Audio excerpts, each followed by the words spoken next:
அடுத்ததாக யாரு கர்த்தருக்கு பிரியமானவர் அப்படின்னு நம்ம பார்த்தோமானால் ஏசாயா தீர்க்க தரிசன புத்தகம் 44வது அதிகாரத்தில் இந்த 28வது வசனத்தை நாம் பார்க்கும் பொழுது கோரேஸ் அப்படின்ற ஒரு மன்னனை குறித்து நம்ம அங்கே வாசிக்கிறோம். இந்த கோரேஸ் யாருன்னா ஒரு பெர்ஷியாவின் அதிபதி. அவர் புறஜாதி ஒரு மனுஷன். ஆனால் அவர் பிறக்கிறதுக்கு முன்னாடியே ஆண்டவர் அவரை குறித்து தீர்க்க தரிசனமாக சொல்கிறாரு. கோரேஸை குறித்து அந்த 28வது வசனத்தில் கோரேஸை குறித்து, அவன் என் மேய்ப்பன், அவன் எருசலேமை நோக்கி நீ கட்டப்படு என்றும் தேவாலயத்தை நோக்கி நீ அஸ்திபாரப்படு என்றும் சொல்லி எனக்கு பிரியமானதையெல்லாம் நிறைவேற்றுவான் என்று சொல்லுகிறவர் நான். ஹல்லேலூயா. இந்த கோரேஸை குறித்து ஆண்டவர் இந்த இடத்துல அழகாய் சொல்லியிருக்கிறாரு. இந்த கோரேஸ் யாருன்னா கர்த்தருக்கு பிரியமானதெல்லாம் செய்கிறவர் தானா இந்த கோரேஸ். எருசலேமை பார்த்து கட்டப்படு அப்படின்னு சொன்னால் அது கட்டப்படுமா? அப்போ நீ அஸ்திபாரப்படு அப்படின்னு சொன்னால் அஸ்திபாரப்படுமா? எப்படின்னா, ஏன் இந்த கோரேஸுக்கு முன்னாடி மட்டும் இப்படிப்பட்ட ஒரு ஐடென்டிட்டி ஆண்டவர் கொடுக்குறாருன்னா, அவர் கர்த்தருக்கு பிரியமானதை மட்டும்தான் செய்வாராம். அப்போ அவரை குறித்து பிறக்கிறதுக்கு முன்னாடியே ஆண்டவர் இந்த தீர்க்க தரிசன வார்த்தையை சொல்லியிருக்கிறார். யார் இந்த கோரேஸ் அப்படின்னு நம்ம பார்த்தோமானால், இவர் ஒரு பெர்ஷியாவினுடைய அதிபதியாக இருக்கிறாரு. அதாவது இவர் பிறக்கிறதுக்கு ஏறக்குறைய 150 ஆண்டுகளுக்கு முன்பதாகவே 23 முறை தீர்க்க தரிசனால் உரைக்கப்பட்டவன் தான் இந்த கோரேஸு. இந்த வேதத்தில் மொத்தம் 8 பேர் பிறக்கிறதுக்கு முன்னாகவே பேரிடப்பட்டவர்கள் அப்படின்னு சொல்லி குறிப்பிடப்பட்டிருக்கிறது. அதில் இந்த கோரேஸு ஒருத்தர். யார் அப்படின்னு பார்த்தீங்களானா, இஸ்மவேல், ஈசாக்கு, யோசியா, சாலமோன், கோரேஸ், மகேர் சாலால் அஷ்பாஸ், யோவான் ஸ்நானகன், இயேசு கிறிஸ்து. ஆக இந்த 8 பேருமே பிறக்கிறதுக்கு முன்னாடியே பெயரிடப்பட்டவர்கள் வேதத்தில். ஆனால் இந்த 8 பேர் பிறக்கிறதுக்கு முன்னாடியே பெயரிடப்பட்டவர்களாக இருந்தாலும் இந்த கோரேஸ் மட்டும்தான் ஆண்டவர் இப்படிப்பட்ட ஒரு ஐடென்டிட்டி கொடுக்குறாரு. அவர் ஆண்டவருடைய இருதயத்திற்கு என்னென்னலாம் ஏற்றதாக இருக்குதோ, பிரியமாக இருக்கிறதோ அதெல்லாம் அவர் செய்வாரா. எஸ்ரா புத்தகத்தில் அந்த 1வது அதிகாரத்தை நான் உங்களுக்கு அதை வாசிக்க விரும்புகிறேன். அங்கே 1வது அதிகாரத்தில் சொல்லப்பட்டிருக்கிறது, அங்கே ஆலயத்தை கட்டும்படி கோரேசினுடைய ஆவியை ஆண்டவர் ஏவினார் என்பதாக அங்கே குறிப்பிடப்பட்டிருக்கிறது. அந்த ஆவி அவர் ஏவனதுனால ஒரு ஆலயத்தை கட்டுகிறதற்காக கர்த்தர் அந்த கோரேஸை பயன்படுத்தினாராம். அந்த இடத்துல ஒரு பெரிய தேவாலயம் கட்டணும் அப்படின்னு சொல்லி கோரேஸுடைய ஆவியை ஆண்டவர் ஏவிருக்கிறாரு. அந்த கோரேஸுக்கு முன்பதாக தான் ஏசாயா தீர்க்க தரிசன புத்தகம் 45வது அதிகாரம் 4வது வசனத்தில் அதில் எழுதப்பட்டிருக்கிறது, வெண்கல கதவுகளை உடைத்து இரும்பு தாழ்பால்களை முறித்து அந்த ஹாரத்தில் இருக்கிற பொக்கிஷங்களையும் ஒளிப்பிடத்தில் இருக்கிற புதையல்களும் உனக்கு கொடுப்பேன் என்று எழுதியிருக்கிறது. அப்போ யாருக்கு முன்பாக வெண்கல கதவுகளை ஆண்டவர் உடைக்கிறார் என்றால், அபிஷேகம் பண்ணப்பட்ட இந்த கோரேஸுக்கு முன்பாக தான் ஆண்டவர் வெண்கல கதவுகளை உடைக்கிறாராம். ஏனென்றால் இந்த வார்த்தையை, இந்த வாக்குத்தத்தமான இந்த வசனத்தை அநேகர் கிளைம் பண்ணியிருக்கிறாங்க. அந்த வார்த்தையை சொல்லி சொல்லி ஜோம் பண்ணவங்களும் நான் பார்த்துருக்கேன். அதை பெற்றுக்கொண்டவங்களும் ஒரு சிலர் இருக்கிறாங்க, இல்லைன்னு நான் சொல்லலை. ஆனால் அதோட உண்மையான அர்த்தம் என்ன, அது யாருக்கு சொல்லப்பட்டதுன்னா, அபிஷேகம் பண்ணப்பட்ட அந்த கோரேஸுக்கு தான் அந்த வார்த்தை சொல்லப்பட்டிருக்கிறது. ஏனென்றால் அந்த கோரேஸ் தேவனுடைய ஆலயத்தை கட்ட அவனுடைய ஆவியை தேவன் ஏவினாரா. அவரை பார்த்து மேய்ப்பன் அப்படின்னு ஆண்டவர் சொல்கிறாரு. அவனை நீ கட்டப்படு என்ன கோரேஸ் சொன்னால் கட்டப்படுமா? அந்த இடத்துல அஸ்திபாரப்படு அப்படின்னு சொன்னால் அந்த இடத்துல அஸ்திபாரப்படுன்னு ஆண்டவரே அந்த இடத்துல கோரேஸை குறித்து சொல்லியிருக்கிறார். அவருக்கு ஆண்டவர் என்ன பண்ணுறாரா? வெண்கல கதவுகளை உடைக்கிறாரா, இரும்பு தாழ்பால்களை முறிக்கிறாரா, அந்த ஹாரத்தில் இருக்கிற பொக்கிஷத்தையோ ஒளிப்பிடத்தில் இருக்கிற புதையல்களையோ ஆண்டவர் என்ன பண்ணுறாரா? அந்த கோரேஸுக்கு ஆண்டவர் எடுத்து கொடுக்குறாரா. அந்த கோரேஸ் என்ன பண்ணுறாரு? அந்த எல்லாம் உடைச்சி அந்த ஹாரத்தில் இருக்கிற பொக்கிஷம் ஒளிப்படத்தில் இருக்கிற எல்லாத்தையும் உடைச்சி என்ன பண்ணுறாரா? இஸ்ரவேல் ஜனங்களுக்கு எடுத்து கொடுத்து இப்போ தேவனுடைய ஆலயத்தை கட்டுறதுக்கு என்ன பண்ணுறாரா? அவர் உதவி செய்கிறாரா. ஹல்லேலூயா. கர்த்தருடைய பரிசுத்த நாமத்திற்கு மகிமை உண்டாவதாக. அப்போ நீங்கள் கர்த்தருக்கு பிரியமானவர்களாக அவருடைய உங்கள் ஆவியை ஆண்டவர் ஏவுறாருனா, அவருக்காக நீங்கள் ஏதாவது ஒன்று செய்யணும்னு நினைக்கிறவர்களா, உங்கள் ஆவியை கர்த்தர் ஏவுறாருனா உங்களுக்காக வெண்கல கதவுகளை கர்த்தர் உடைப்பார், இரும்பு தாழ்பால்களை ஆண்டவர் முறிப்பார். அந்த காரத்தில் இருக்கிற பொக்கிஷத்தையோ ஒளிப்பிடத்தில் இருக்கிற புதையல்களை கூட கர்த்தர் உங்கள் கையில் கொடுக்கறதுக்கு உண்மை உள்ளவராக இருக்கிறார். கோரேஸுக்கு மாத்திரம் இல்லை, நீங்கள் கர்த்தருக்கு பிரியமான மகனாக மகளாக வாழும்பொழுது உங்கள் வாழ்க்கையிலும் அதை தேவன் செய்வதற்கு உண்மையுள்ளவராக இருக்கிறார். இரண்டாவதாக நம்ம பார்த்தோமானால் யார் கர்த்தருக்கு பிரியமானவர்கள்? 2 கொரிந்தியருக்கு எழுதின நிருபம் 9வது அதிகாரம் 7வது வசனத்தை வாசிக்கின்றேன். அவன் விசிரமாயும் அல்ல கட்டாயமாயும் அல்ல, தன் மனதின் நியமித்தபடியே கொடுக்க கடவன். உற்சாகமாய் கொடுக்கிறவனிடத்தில் தேவன் பிரியமாய் இருக்கிறார். ஹல்லேலூயா. இந்த இடத்துல எழுதப்பட்டிருக்கிறது காணிக்கையை குறித்து எழுதப்பட்டிருக்கிறது. அநேகர் பார்த்தீங்கன்னா திருச்சபையில் ஆஃபரிங் போடும்போது இந்த வசனத்தை சொல்லி ஜெபம் பண்ணுவாங்க. அது உண்மைதான். ஆனால் உற்சாகமாக கொடுக்கிறவங்க இடத்துல ஆண்டவர் பிரியமாக இருக்கிறாரு அப்படின்னு வேதத்தில் சொல்லப்பட்டிருக்கிறது. கட்டாயமாகவும் இல்லை, व्यसனமாயும் இல்லை, உற்சாகமாக கொடுங்க அப்படின்னு சொல்லப்பட்டிருக்கிறது. எனக்கு தெரிஞ்ச ஒரு தம்பதியினர், அவங்க ஆரம்பத்தில் ரொம்ப கஷ்டம், திருமணமான புதுசில் அவங்க ரொம்ப கஷ்டப்பட்டாங்க. அந்த சகோதரி வாமிட் எடுத்துகிட்டே இருந்தாங்களா ப்ரெக்னன்சியாக இருக்கும்பொழுது. அவங்கக்கிட்ட பணம் கொஞ்சம் கம்மியாக இருக்கும்போது சபைக்கு ஹஸ்பண்ட் அண்ட் ஒய்ஃபாக போயிருக்காங்க.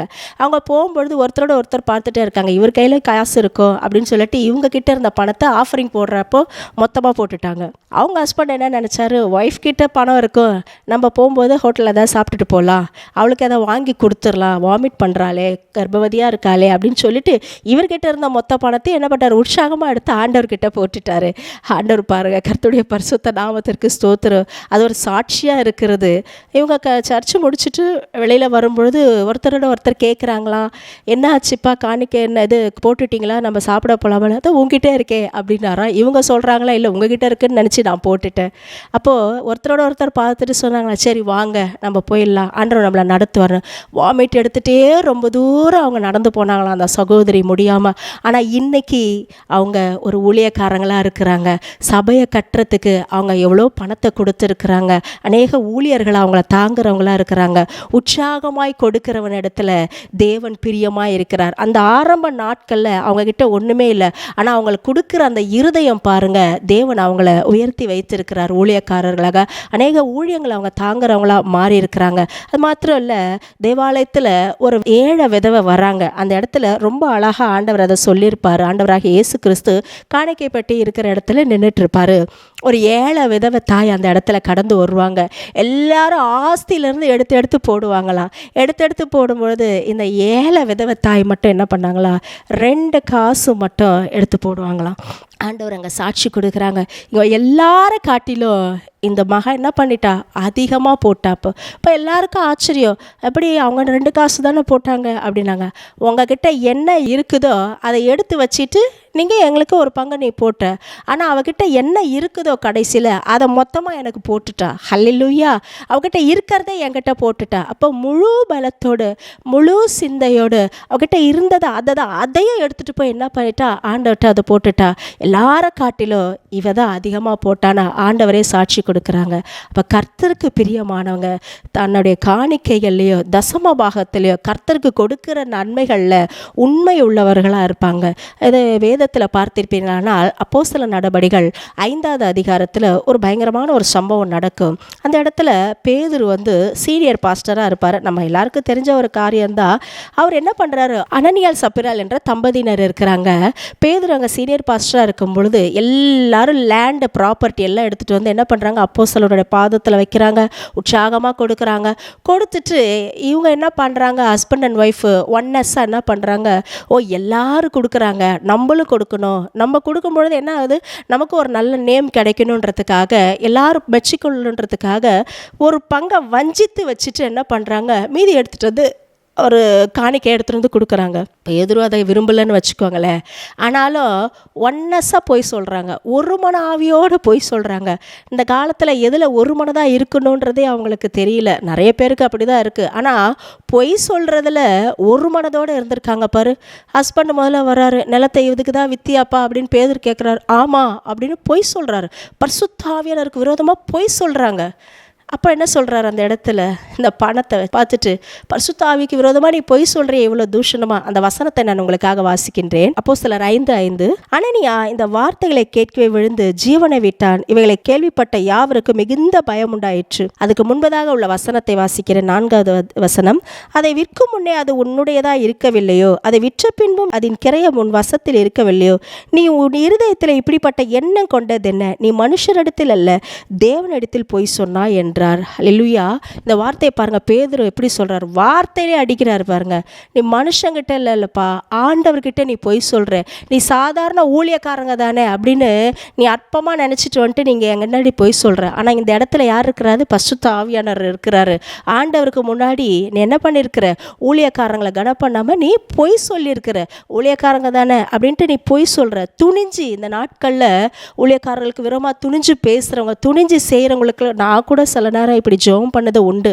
என்னாண்டர் இப்படி துணிஞ்சு செய்கிறாங்களேன்னு. ஆனால் இந்த அப்போஸ்தலர் நடவடிக்கைகளில் பகிரந்தமாக ஒரு வார்த்தை சொல்கிறாரு, உன் பணம் என்ன பண்ணுது? நீ பொய் சொன்னதால இந்த வார்த்தைகளை கேட்டவுடனே, நீ பொய் சொன்ன டைரெக்டாக வார்த்தை வந்த உடனே அவன் கேட்டவுடனே அவனுக்கு என்ன ஹார்ட் அட்டாக் வந்த மாதிரி விழுந்து அங்கேயே செத்துட்டார். அப்போது தேவனுடைய வார்த்தைக்கு எவ்வளோ வல்லமை இருக்குது பாருங்கள். அவருடைய பிரசன்னத்தோடு நம்ம விளையாடக்கூடாது. இதை தெரிஞ்சுட்டு தெரியாமல் கொஞ்சம் நேரம் கழித்து அவங்க மனைவி வர்றாங்க. அந்த அம்மாவும் அதே மாதிரி ஒரு மனதோட போய் சொல்கிறாங்க. ஆமாவா சொல்லு அப்படின்னு கேட்குறாரு. ஆமாம், நாங்கள் இவ்வளோவுக்கு தான் விற்றோம் அப்படின்றாங்க. அப்படியா?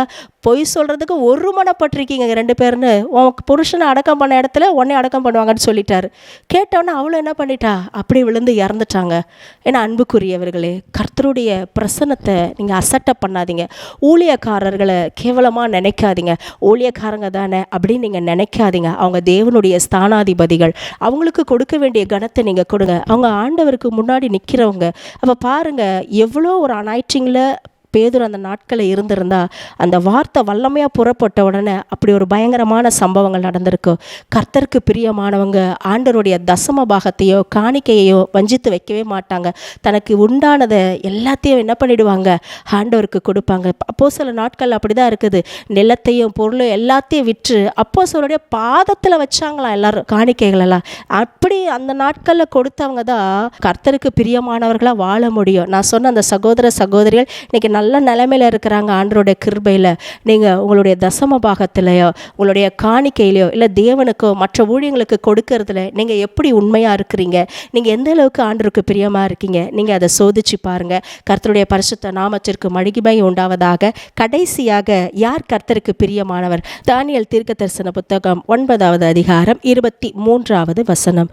நீ மிகவும் பிரியமானவன், ஆதலால் நீ வேண்டிக் கொள்ள தொடங்கின போதே கட்டளை வெளிப்பட்டது. நான் அதை அறிவிக்க வந்தேன். இப்பொழுதும் சொல்லுகிற வார்த்தையை நீ கவனித்து கேட்டு தரிசனத்தை அறிந்து கொள்.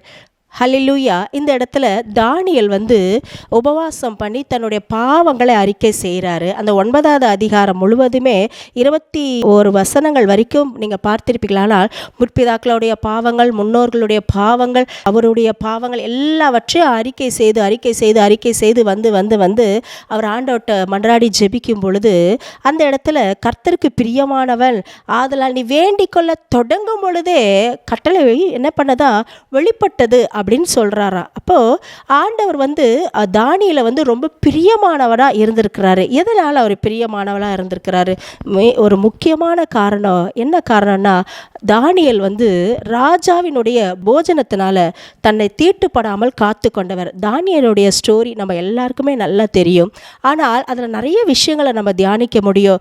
ஏன்னா அந்த பெர்ஷியா, அதாவது எப்படி சொல்கிறதுனா பாபிலோன் ராஜாவாகிய நேபுகாத்நேச்சாருடைய அந்த போஜனம் பார்த்திங்கன்னா விக்கிரகங்களுக்கெல்லாம் படைத்த போஜனத்தை கொடுப்பாங்க. அதை எடுத்துகிட்டு என்ன பண்ணுவாங்க?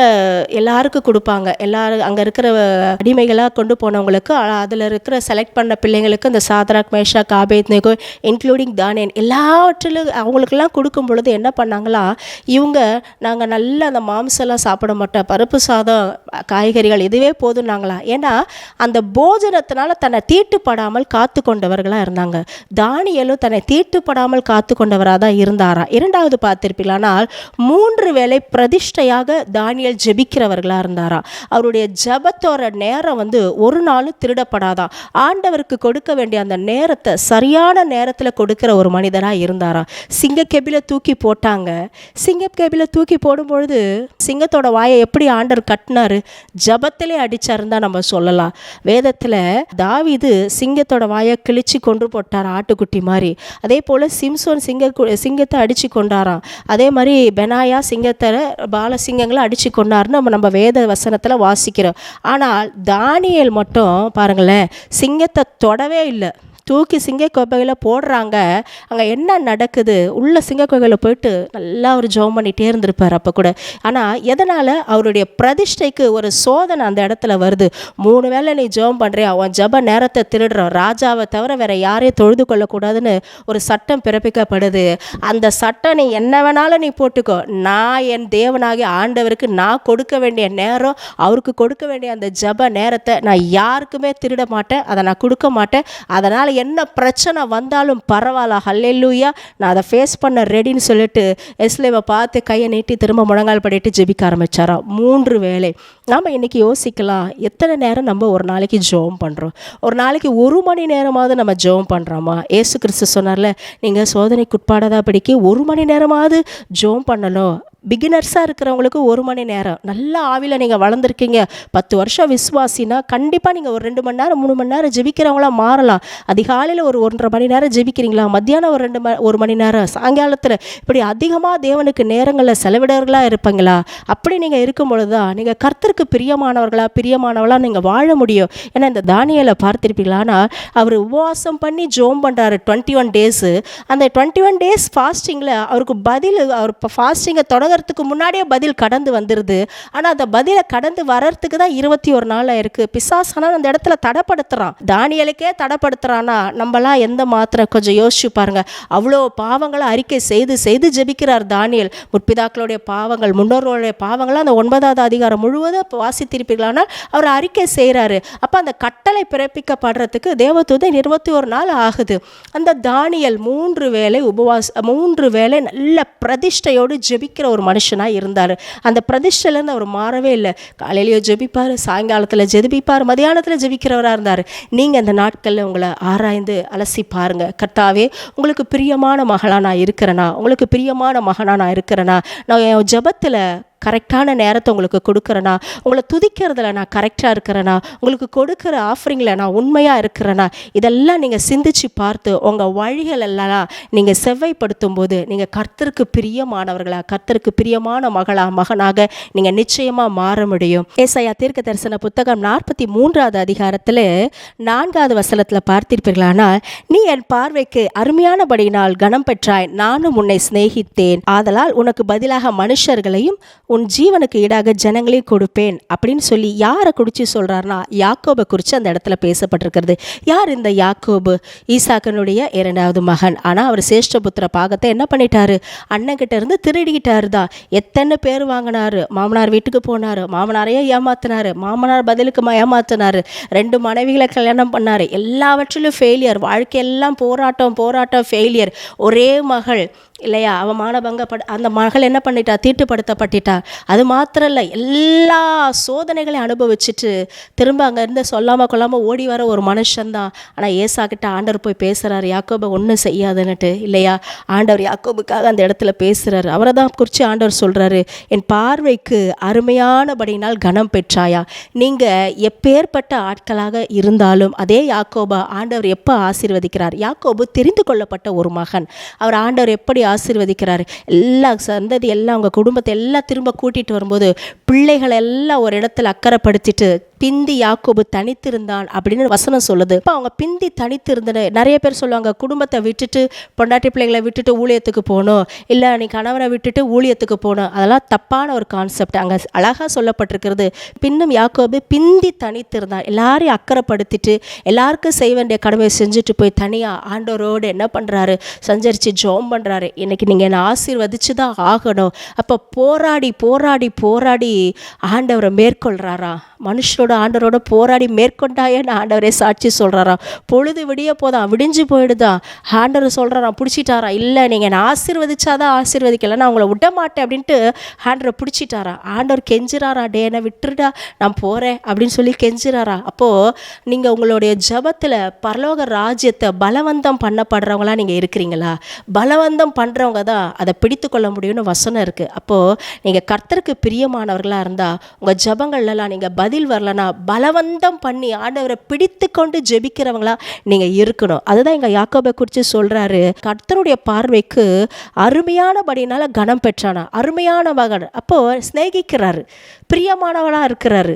மற்றவங்களாம் யாக்கோபை மைனஸாக தான் நிறைய காரியங்களை சொல்லுவாங்க. ஆனால் ஆண்டவருடைய பார்வைக்கு அவர் எப்படி இருக்கிறாரா, பிரியமானவராக இருக்கிறாரா, கனம் பெற்றவராக மாறுறாங்களா. அப்போ நாம் கனம் பெற்றவர்களாக மாறணும். நம்ம மற்றவர்களுடைய பார்வைகளை மட்டும் நல்லவங்களாக இருக்கிறது, பிரியமானவங்களாக இருக்கிறது அது கிடையாது. நம்மளை படைத்த ஆண்டவருக்கு முன்பாக நம்ம பிரியமானவர்களாக இருக்கிறோமோ, அவரிடத்துல போராடி போராடி போராடி நீங்கள் நான் ஆசீர்வதித்தாலே விட மாட்டேன்னு யாக்கோபை போல போராடி ஜெயம் பெற்றவர்களாக நம்ம இருக்கிறோமா, அப்போ தான் இந்த பூமியில் சாட்சி உள்ள ஒரு வாழ்க்கையை நம்ம வாழ முடியும். நம்ம செய்கிற ஊழியத்திலேயும் சரி, நம்ம குடும்பத்திலேயும் நம்மளுக்கு எப்படி சாட்சி வரணும்னா, கர்த்தர்கிட்ட போராடி போராடி அவருக்கு பிரியமானவளாக நம்ம மகளாக மாறணும்னா, போராடி ஜெபங்களுக்கு பதில் வாங்கும் பொழுது பிரியமானவர்களாக நம்ம மாற முடியும். இப்பொழுது கண்களை மூடி நம்ம ஜெபிக்கலாமா? எங்கள் அன்பின் பரலோக பிதாவே, ஆசீர்வாதமான இந்த நல்ல வேலைக்காக உம்மை துதிக்கிறோம், ஸ்தோத்தரிக்கிறோம். ஆண்டவரே, இந்த நாளில் கூட கோரேசை குறித்து நாங்கள் தியானிக்கும் பொழுது ஆண்டவரே, என் மேய்ப்பன் என்று சொன்னீர். ஆண்டவரே, ஆண்டவரே, வேதத்தில்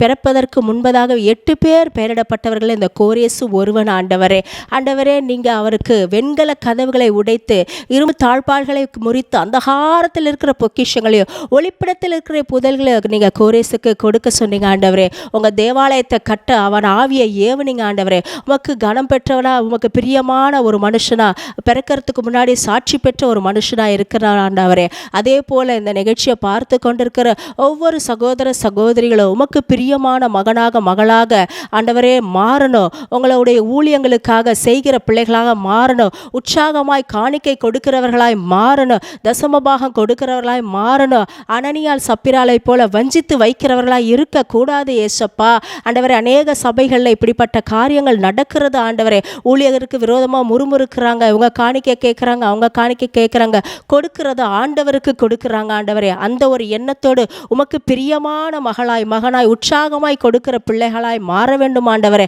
2 காசுக்கு அளவான ஆண்டவரே அந்த ஏழ்மையான ஒரு விதவை ஆண்டவரே தன் ஜீவனத்துக்கு இருந்ததெல்லாம் எடுத்துட்டு வந்து காணிக்கப்பட்டில போட்டு நற்சாட்சி பெற்றாங்க இல்லையா, எல்லாரை விட அதிகமாக போட்டாங்கன்னு.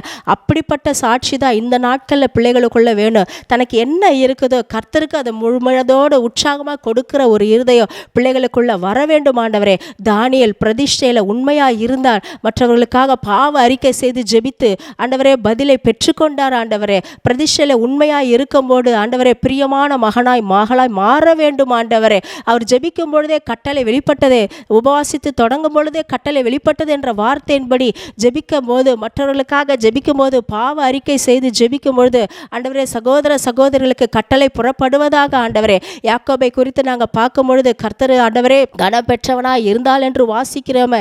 ஏனென்றால் எவ்வளோ பாடுகள் உபத்திரவங்கள் மத்தியில் ஆண்டவரே ஆண்டவரே அவர் சோர்ந்து போகாமல் போராடி ஜெபித்து ஆண்டவரே தேவனோடு மனுஷனோடு போராடி மேற்கொண்டாயே என்ற அந்த வார்த்தையில் சாட்சி பெற்றவராய் ஆண்டவரே யாக்கோபு என்ற பெயர் மாறி இஸ்ரவேல் என்று மாற்றப்பட்டாரே. அதே போல எவ்வளோ பாடுகள் உபத்திரங்கள் பிரச்சனைகளுக்கு மத்தியில் ஆண்டவரே இந்த நிகழ்ச்சியை கேட்டுக்கொண்டிருக்கிற பிள்ளைகள் போராடி ஜெபித்து ஆண்டவரிடத்தில் பரலோக ராஜ்ய பலவந்த பண்ணப்படுகிறது என்ற வார்த்தையின்படி பரலோக ராஜ்யத்தை அசைக்கிற பிள்ளைகளாய் மாறுவார்களாக இயேசுவின் நாமத்தினால உம்மிடத்தில் போராடி ஜெயம் பெற்று ஜெபங்களுக்கெல்லாம் பதிலை பெற்றுக்கொள்ளுகிற பிள்ளைகளாய் மாறும்படி நாங்கள் ஜெபிக்கிறோம். கர்த்தாவே, எல்லா ஜெபங்களுக்கு பிள்ளைகளுடைய ஜெபங்களுக்கெல்லாம் பதில் கடந்து வரட்டும். உம்முடைய நாமம் ஒன்றே மகிமைப்படுவதாக. இயேசு கிறிஸ்துவின் மூலம் ஜெபத்தை ஏறெடுக்கிறோம் எங்கள் நல்ல பிதாவே, ஆமேன். என் அன்புக்குரியவர்களே, இந்த நாட்களில் கர்த்தருக்கு பிரியமானவன் கர்த்தருக்கு பிரியமானவள் என்ற அந்த தலைப்பின் மூலமாக அநேக வார்த்தைகளை நம்ம தியானித்தோம். அதை தியானித்து நம்ம அப்படியே விட்டுவிடுறவர்களாக இருக்கக்கூடாது. அதை நம்ம வாழ்க்கையில் அறிக்கை செய்யணும், அப்பியாசப்படுத்தணும். அப்போ தான் நீங்கள் கர்த்தருக்கு பிரியமானவர்களாக பிரியமான மகனாய் மகளாய் மாற முடியும். கர்த்தர் உங்களை ஆசீர்வதிப்பாராக. God bless you.